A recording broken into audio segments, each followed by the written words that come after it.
Sur France 2, François Hollande administre ses leçons à Emmanuel Macron.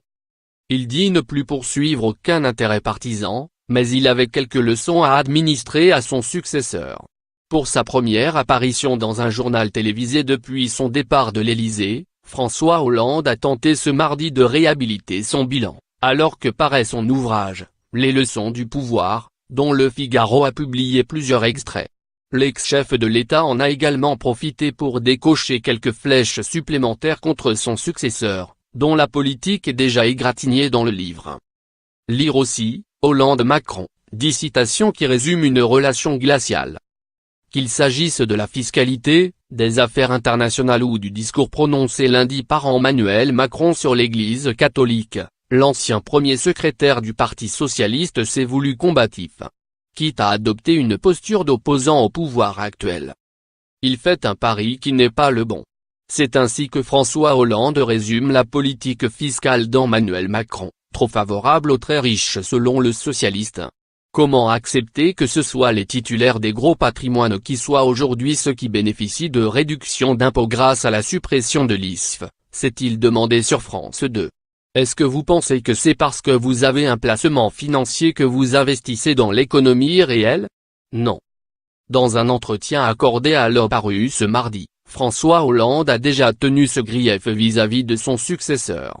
Ce creusement des inégalités que je vois à l'échelle du monde est un sujet majeur, et il n'y aura pas de croissance durable, il n'y aura pas de cohésion, de développement et de paix s'il y a ce creusement des inégalités, a asséné l'ex-président de la République à la télévision.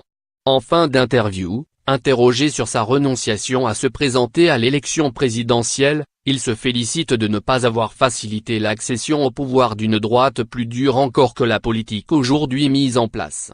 Une politique difficile, alors que, les conditions économiques ne devraient pas permettre qu'elle le soit pour beaucoup de Français. C'est vis-à-vis du discours prononcé par Emmanuel Macron lundi soir au Collège des Bernardins que François Hollande s'est montré le plus sévère. Ce qui m'a surpris, ce n'est pas du tout qu'Emmanuel Macron puisse s'adresser aux catholiques, c'est même bien qu'il l'ait fait, c'est qu'il puisse dire qu'il y avait une relation abîmée, entre l'Église et l'État, NED et LR, et qu'elle devait être réparée. Mais comment aurait-elle été abîmée? S'est-il d'abord demandé. Le regard durci, l'ex-député de Corrèze s'est ensuite référé à son bilan sociétal. Lire aussi, de Gaulle à Macron, à chaque président sa vision de l'Église. S'il s'agit du mariage pour tous, s'il s'agit du remboursement intégral de l'interruption volontaire de grossesse, s'il s'agit de la fin de vie, alors c'était à l'État, c'était à la loi de dire ce que devait être le droit, a-t-il égrené, ajoutant qu'il n'y avait pas vocation à froisser les catholiques, parce qu'il n'y a pas à considérer les citoyens en fonction de leur religion. Selon François Hollande, Emmanuel Macron met la dégradation des rapports entre Église et État sur le compte de réformes qui aujourd'hui ne sont contestées par personne, en tout cas pas par une majorité de Français.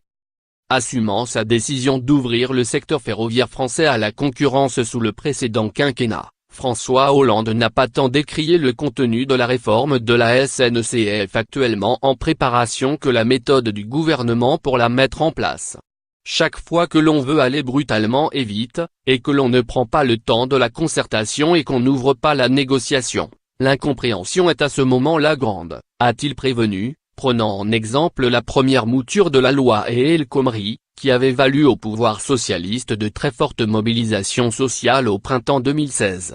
Ce qu'on attend de moi c'est que l'on puisse donner des leçons sur ce qu'il a été utile de faire ou ce qu'il a été possible de réaliser. Si on veut supprimer le statut des cheminots, on ne le fera pas sans la négociation, s'est-il permis d'ajouter.